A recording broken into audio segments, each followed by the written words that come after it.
Hey guys, it's me, Holly Madison. Welcome back to my channel. Sorry I've been slacking, by the way. I know I haven't been posting as much as usual, but I've just been really busy working on an upcoming project that I think you guys are gonna like, so hopefully it'll be worth it. Anyway, I'm back to do my reaction series to Girls Next Door. Today we are on season 4, episode, I don't know what, I think 7.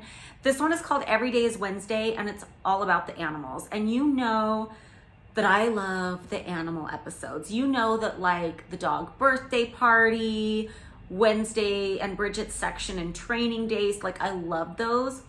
This is probably my least favorite of the animal episodes though. I think we're just at the point in this series where, like, we know enough about the world of the mansion, so we need to start going deeper with everybody. And I think this pet episode feels a little bit season 2-ish, you know what I mean? When really we're in season 4, we've evolved, we've grown. So I'll let you know what I like and don't like about it. Let's get started. So we start off a pan over the mansion, and you can tell it's gonna be a pet episode because they're playing this very, like, happy, skippy music that kind of goes along with, like, a dog running. Like, the next thing they cut to after the mansion is my dog Duke, the little Chihuahua, outside in his little, like, Playboy branded dog sweater, just like scampering across the driveway.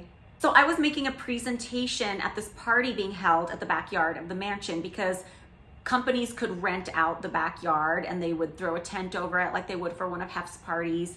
And this was like an animal charity. So I was going out to present an award to, I think, Caesar Milan, the dog whisperer. Animal charities and pet rescue were very much my charity of choice during this period in my life and long after as well. And I went out to do the red carpet, which was set out in the front lawn with Duke. And I just remember the paparazzi that day, like, they weren't in a good mood. Like, sometimes when you go on a red carpet, like, everybody's really nice, and then sometimes they're not, and they're kind of like asking you to do weird things and getting kind of grumpy with you and demanding. And that was one of those days. They're like, put the dog down, put the dog down. I'm like, I can't. He'll just, like, run into the driveway. Nothing says early 2000s like a blonde holding a Chihuahua on a red carpet. Hillary and Haley Duff were at this event, and I see a picture pop up on Instagram a lot that I'm tagged in, and it's a picture I took with both of them. And for the longest time, I don't remember taking that picture, even though, like, who wouldn't remember? They're so iconic. But, like, I didn't remember taking the picture for some reason. I couldn't place, like, what night that was. Like, I knew it was some kind of, like, rented party in the backyard. But I think this was a time period in my life where I just had so much going on that this was like another, like, checked off thing during a long day. And I went out there and I did it really fast, so I don't really remember it that well. And then they have Bob Saget hosting the event. It's so sad. Sad because he passed away recently, not sad because he's hosting it. And then it shows Hef, like, inside the Great Hall, like, peeking out toward the party. And it actually was that party, which is weird to me because it looks like such a disjointed shot. I would have guessed that it was like another day, but I think it was that day from what I can see out there. Oh my God, Caesar Milan is so funny. He accepts the award. He goes, thank you very much for allowing me to share common sense with you.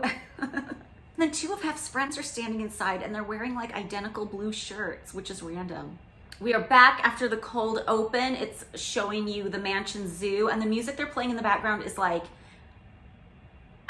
there's 2 different types of music they use that I think of as, like, Hef's music, and one of them is very, like, 1920s jazz, and one of them is just more, like, kind of smooth jazz, kind of, like more mid-century. Oh my God, they show the little Kinkajou that they had in the zoo. So cute. And it shows Coco coming out of her cage, and she's walking on her back 2 legs, and she's just, like, waddling like a toddler, and just my heart. A lot of you have been suggesting in my comments that the next video I should do is reuniting with Coco the monkey, if I can find her and if she's still around. But as much, I would love to see her. If I got the opportunity, I would totally go. But I might only, like, talk to her through the cage because there's a thing that monkeys do where they can attack you. If you go away for a while or a long time and come back, they perceive that as you left the tribe and you did us dirty, so they can attack you. I remember there was a woman who worked on the zoo staff, and she took a vacation, maybe like a couple weeks, And she came back when they had Coco out on the leash, and Coco like went for her and tried to like bite her leg and stuff. And those monkeys are really strong. They can really do some damage. So if I were ever to reunite with Coco, I would be very cautious and stay outside the cage. As much as I would love to like see her in real life and like give her a hug, I would keep the bars between us, because monkeys can do that. If they remember you and they think you left the tribe, they can attack you. At least that's what the zookeeper at the mansion told me. And he was very wise about these things, very educated about animals. So just an interesting fun fact. Oh my God, and they're cutting back to old footage of Hef in 1972, where he's showing off, like he had these two woolly monkeys, which were a different species of monkey than he had when I lived there. And they're showing him with the monkeys and him with the birds. And he's wearing this funny thing. It's like a orange terry cloth zip up onesie with a little Playboy bunny on it. And his hair is like really grown out. And I remember when we were doing commentary, Bridget said, he looks like Charlie Manson just got out of prison. And he does. Which is extra creepy if you watch the Secrets of documentary. Secrets of blank brand name I can't say here on YouTube. And you hear about like, I think it's Sandra talking about how he was like enamored with Charles Manson and how Charles Manson had control over the women. Like, creepy. And then we have a nice little moment with Hef and I outside the house interacting with one of the African crane birds. This one was named Spot, and he was the most up in the mix of all the birds, the most friendly, but really he would peck at people, so you had to be careful. And you weren't supposed to get eye level to them, because supposedly they would look at your eyes like grapes and try to like pluck them. At least somebody told me that once, and I didn't take any chances. And he was named Spot because he had a little red spot on the white patch of his face. Okay, for someone who introed this video saying I'm not really into this episode, I'm into this episode. Just seeing the animals, I take it back. Because I'm looking at myself and I'm holding Kerala, the white Moluccan cockatoo. And just every time I see it on screen, I feel like I can feel, like I remember so well what it felt like to like pet her, and like having like her weight on my shoulder or my arm, and like what her little claws felt like. And she was such a smart bird, like truly a national treasure. Kerala should be famous. So my plot line in this episode is it's Hef's and my 6th anniversary, and I want to get him a gift. What do you get a man who has everything? You get him another animal for a zoo. And I really wanted to get him a hyacinth macaw, because I'd seen pictures of one he had before in the 70s, and it was so cute because they're like solid blue, and they have like a yellow eye and like a little yellow patch by their mouth that makes it look like they're always smiling. So cute. So I really wanted to get him one, and they're really hard to get. Like when I asked the zoo staff about it, it turns out they're like almost endangered. They're so hard to find. They're so expensive, but they finally tracked one down for me, and it was a baby, and we named her Lady Macbeth because the one he had before was a boy and he's named Macbeth. So no brainer. But just the cutest, sweetest bird. You do have to be careful around birds like that though, because like a hyacinth macaw, their beaks are so strong, they could really do some damage if they want to. So you always have to be careful. Such a sweet bird. But no bird was as smart as Kerala. Kerala, just I swear, was like a Disney bird with a human mind. I love Ish. He was the head zookeeper at the mansion. He was so smart. And he was probably, out of the staff, besides Mary, probably the person I spent the most time with and talked to the most, because I always wanted to learn as much as I could about the animals. And he was always so generous with his time and just told me everything he knew, you know, for every question I asked at least. And so I'm in Ish's office talking to him, and just Kerala is still on my shoulder, and just the way she's looking in on the conversation, like I swear she's like a human in the she's paying attention. So my hair is like perfectly dyed and blown out into like this 60s swoop, but I have no makeup on, and it looks not cute. Like I could have really stood to throw some makeup on for this scene. Again, I'm like makeup free so often in season 4, and I think that just speaks to like my confidence increasing because I worked at the studio and felt like I had something to offer other than the way I looked. But I really could have put a little more effort in. I mean, this video's hanging around. So this macaw was a 3-month-old baby when we got it, but she looked full grown. Like when I heard 3-month-old baby, I thought it was gonna be like one of those little like featherless pink skin alien looking baby birds. I guess they wouldn't give them away that young, but still. So now they're cutting to Kendra. She has really cute braids in her hair. She's still in bed. And then her dogs are both in bed with her, and they start like snapping at each other and fighting with each other. Story of my life. I feel like throughout my whole life, through every like era and set of dogs I've had, there's always been at least one dog, usually more than one, in the pack who like attacks and bites people and bites other dogs. In fact, my dog now just got put in solitary at his doggy daycare for starting fights. Always happens. And it happens to me so often. I wonder if it's because I'm like not really a people person, and I'm really like kind of defensive and shy and stuff, and maybe like they're picking up that energy, so maybe they get defensive around other people too. I just wonder, because it's such a consistent thing with me. So this is the pet psychic episode. This is where Kendra hires a pet psychic because her Jack Russell Terrier, Martini, is always like staring at walls because somebody was playing with one of those red laser pointers with the dog, and it kind of like created this issue where like Martini would start staring at walls even when there wasn't anything.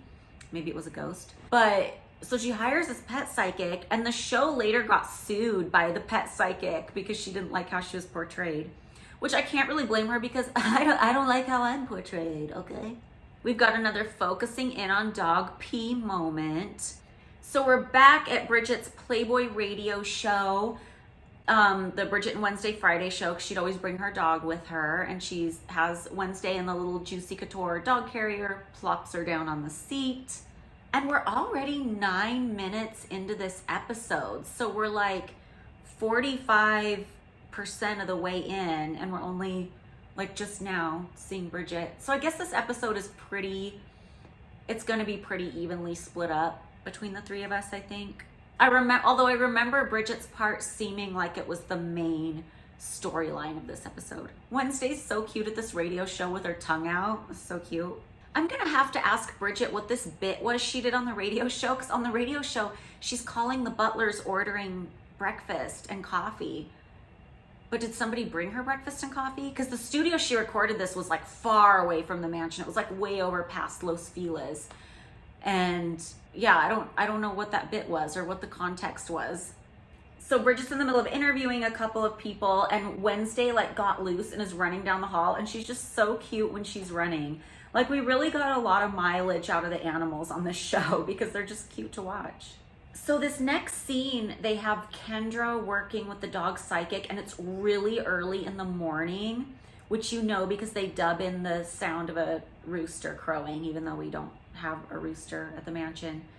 But we're corny over here. So it is really early in the morning, which is not our natural time to be up and awake. Oh my God, and it shows Kendra yelling Martini, and then it cuts to footage of Martini eating a bowl of popcorn that was set on the ground in the living room, which was set up for a movie, and Martini has like a flower lei around his neck, so that might have been footage from like Kendra's luau birthday 3 seasons ago, but it's cut in here. But it's cute, I'm not hating on it, it's cute footage of him eating the popcorn bowl. Oh my God, when the dog psychic walks in, it is still dark outside. Something about the sunrise hours I hate. I don't know why. Like, back when I used to do a show in Vegas, I would usually like go out to clubs like almost every night after I worked.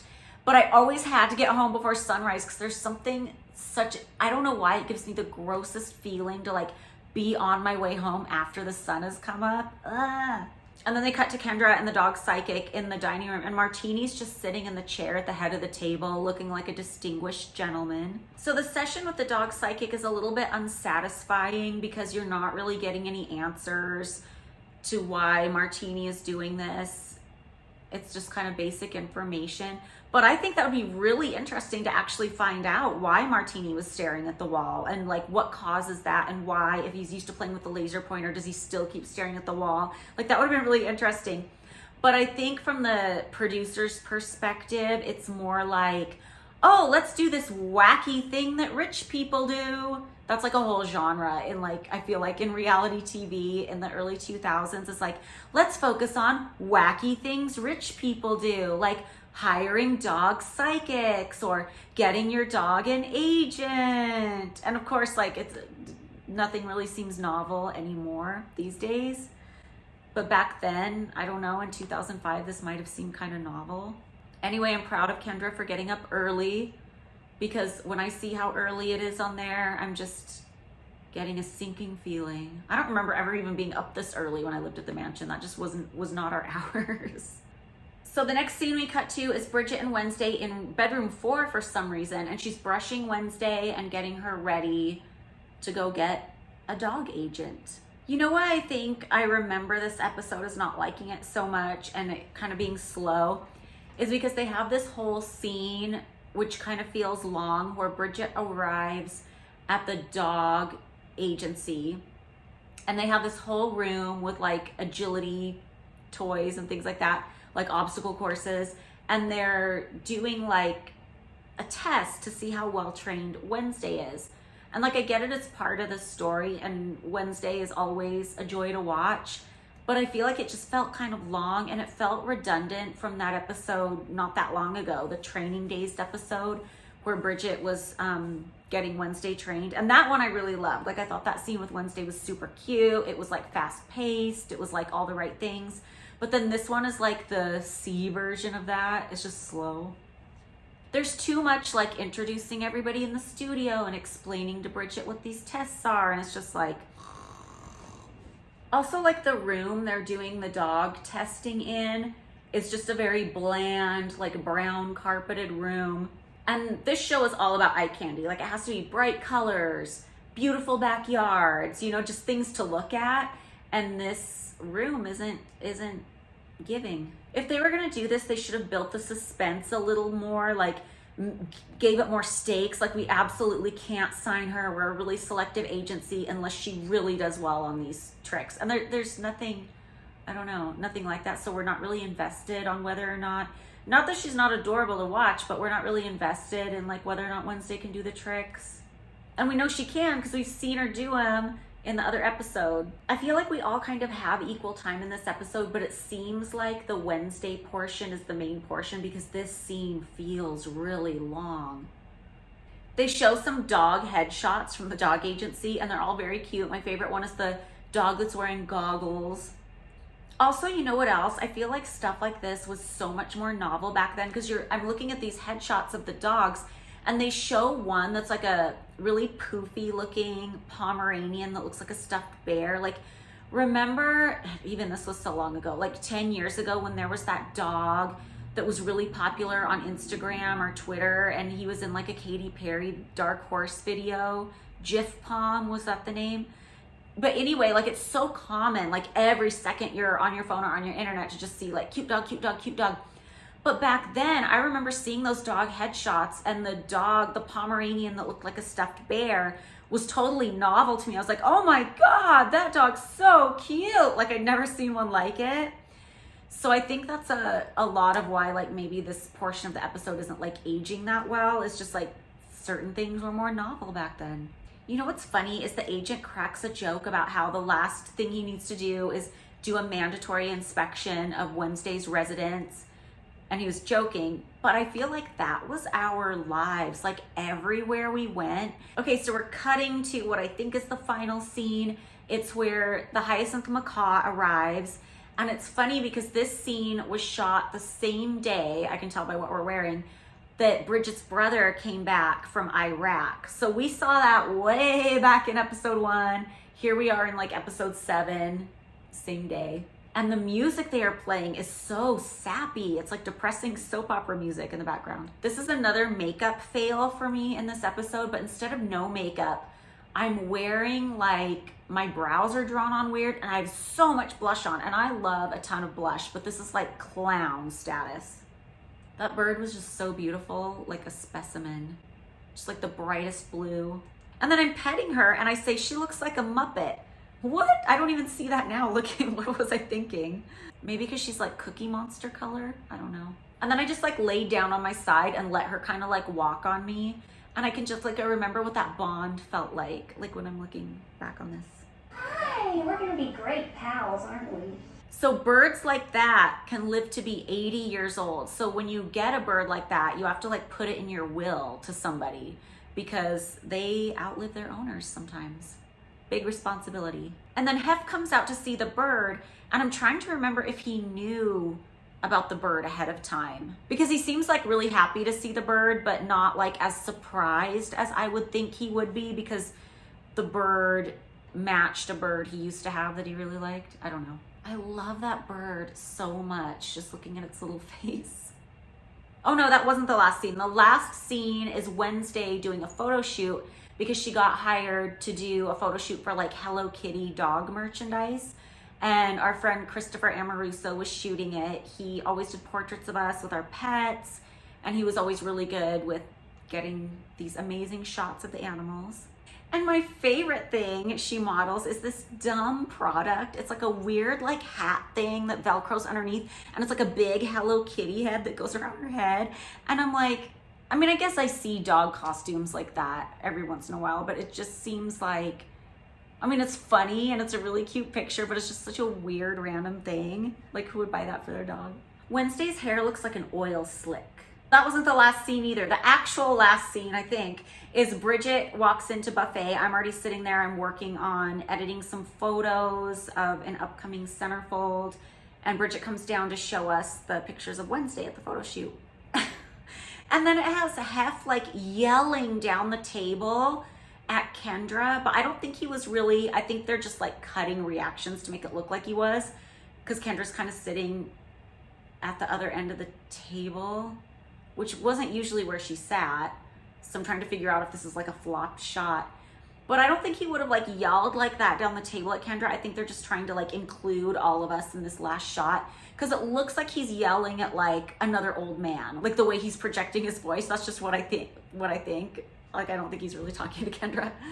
You guys, I forgot this episode. At the end, they have a picture of one of the house dogs, Littlefoot, who had just passed away, and it says, "In loving memory, Littlefoot, 1994 to 2007. I remember when I first saw that, I like cried when I first saw like the rough cut of this. It's so sad. And then it shows her like, it shows her laying on the floor, and then it shows her like she gets up and walks off, like she's exiting the scene. Oh my God, it like makes me like cry now, because she like walks off, but there's like other dogs barking. I don't know, like I just hope all the dogs are together.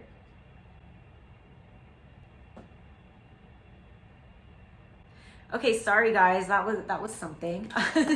And so you can guess what my favorite part of the episode was. Like, okay, I start this off saying like this episode's dumb, not really into it, and I'm like crying at the end. But like, I just love seeing all the animals and the Littlefoot thing. I think what I don't like about the episode is that they could have made the scene with like Wednesday auditioning like a little more interesting and a little bit different from what we've seen before. And honestly, I think part of the problem was like the room she was in just wasn't like our typical aesthetic on the show. But yeah, that could have been done better. But overall, who knew? I started this off saying, I'm not gonna like this is dumb. I usually love the pet episodes, but no. And I'm like so into this one. Anyway, I'll see you guys next time. I'm really excited about the next episode. It's called Go West Young Girl, and it's like me working at the studio and 4 girls come out to test for Playmate. And it's really special to me because I meet Angel, who's now one of my best friends. And yeah, I'm excited about it. So I will see you guys next time. Bye.